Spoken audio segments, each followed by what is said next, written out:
He died in 2006, but he's really, really, really important in the art scene because he's the one who invented the video installation. So you go to just about any museum and you're going to find a couple of extremely dark rooms with videos running. Well, those video installations, those are we owe to this particular artist. You can see his name right down here. His name is June Paik. And he was born in Korea. During his teens, he was obsessed with and watched all the time films that came to Korea from America. Now, guys, this is something that I think that we don't think about, is the extent to which American films, and then beginning in the early 1950s, American television went literally all over the world. And so this is when you start having a lot of countries go, whoa, our values are changing, our culture is changing. It was said that it was the Americans that were bringing about those changes culturally. He, as a teenager then, in the 1950s, television and from America and films from America, he started having really strong ideas about what America was like, about what even not America as a whole, but as different parts of America. Because, for example, he saw what film would you associate with Kansas? Anybody have a film that you associate with Kansas? Yeah. Yeah. Exactly. And so, you know, when he thought of Kansas, he thought of Dorothy and the Wizard of Oz and the bicycle going through the sky and, you know, all the farmland and all of that kind of thing. When, I don't know if you have ever seen the movie Giant with James Dean, but that was set in West Texas during the oil boom and oil wells and all of that. He saw that. And so this was his image of Texas. When TV started coming on, then there would be commercials would show Idaho potatoes. And when he became an artist, he wanted to challenge the traditional artistic materials. And in addition to that, he wanted to incorporate non-traditional materials like neon lighting and audio recordings and video recordings. And then he also wanted to explore the way that works like film and TV shows and commercials and advertising that are coming at people through the media more and more, that what those images do is they create stereotypes and they perpetuate stereotypes. How many of you have ever had the experience, because if you haven't, you will, especially if you go away to college, where you tell somebody that you're from Texas, and so what are their assumptions about Texas? Just talk. They think you ride a horse to Texas to your school. Cows walking through the streets and things like that. This is his point: is that we have been so inculcated with these ideas of what different parts of the country are, that we don't realize when what we have done is just buy into a stereotype. He came to the United States probably in like his late 20s, okay? When he arrived, the interstate highway system, like I-35, was 9 years old. Not all of the interstate highways across the United States had been connected. And along all of those highways were things that you don't see along the interstate highways nearly as much now, which was billboards, huge billboards. Lots of times those billboards would be lit up with neon light. It would be colorful, and you'd see all this stuff as you're driving down the interstate highway.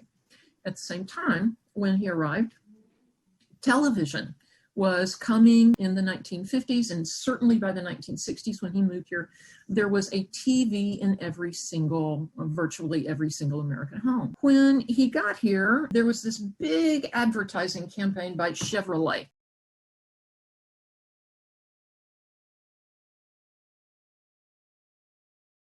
And so I'm going to show you a commercial from 1953 it continued for, oh man, they ran versions of this commercial for at least a decade. And so watch this with me. I grew up with this. See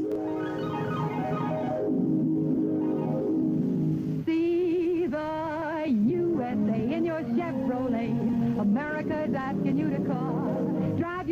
Chevrolet through the USA. America's the greatest land of all. On a highway or a road along a levee, performance is sweeter, nothing can beat her. Life is completer in a Chevy. So make a date today to see the USA. See it in your Chevrolet. Traveling east, traveling west, wherever you go, Chevy service is best. Southward or north, near place or far, there's a Chevrolet dealer for your Chevrolet car. See the USA in your Chevrolet. The Rockies way out west are calling you. Drive your Chevrolet through the USA, where fields of golden wheat pass in review. Whether traveling light or with a load that's heavy, performance is sweeter, nothing can beat her. Life is completer in a Chevy. So make a date today to see the USA and see it in your Chevrolet.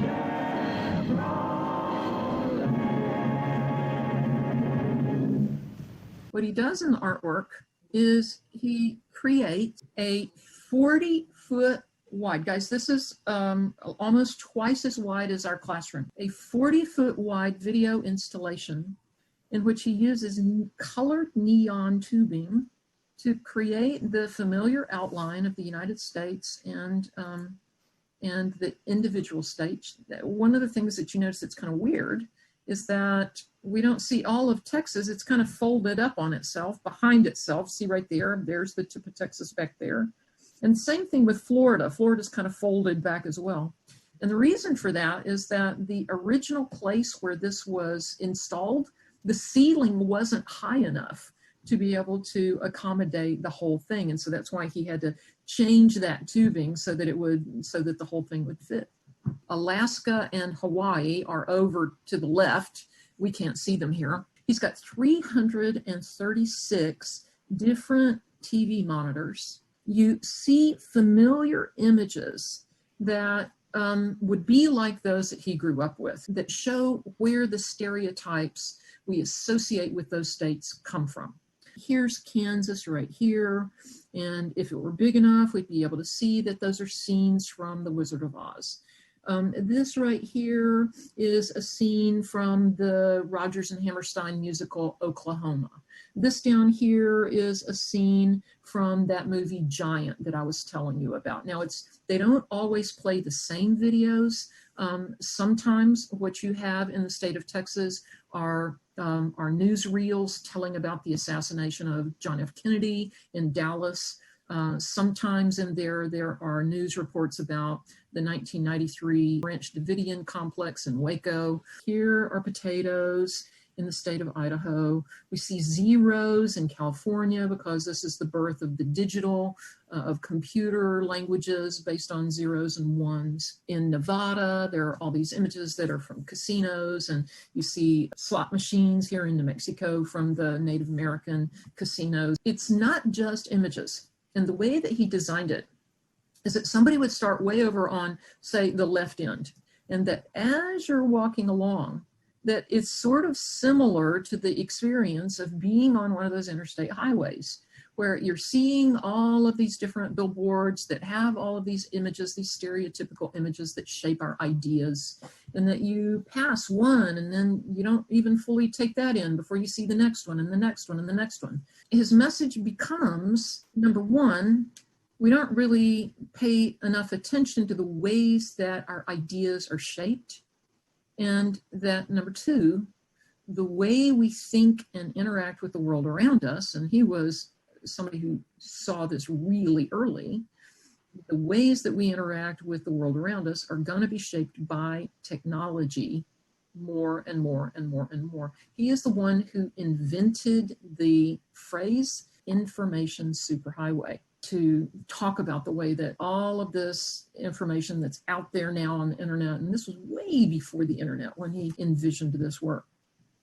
But in addition to having video, each of these videos that's running also has an audio track. You're walking along and you're hearing the slot machines in New Mexico, and then you're hearing music from Giant, and then you're hearing Dorothy sing Somewhere Over the Rainbow, and then you come up to Iowa and you're hearing political speeches. You've got audio tracks all going at the same time as you walk along here, and so there's this like cacophony of all this sound. And again, emphasizing the way that we are bombarded every day by technology and information coming at us and shaping us. Now, the one other thing that I really wanted you to know about this work, one of the things that I think is really, really cool is that there is an aspect to this work that is exactly the same as what we saw with Carol Walker a few days ago with Darkytown Rebellion. And that is, in both works, there is a way for the viewer to become part of the image. There's an element of interactivity that is built in. So while in Carol Walker's Darkytown Rebellion, that putting the viewer into the work, projector put the shadow of the viewer on the wall with the silhouetted figures. It's similar to that here, in that over here where Washington, D.C. is, can you see where I'm pointing? There is a tiny little video camera and a little bitty monitor. And so if you're standing right over here, you, the viewer, become part of the installation. I love that. I think that is really, really cool.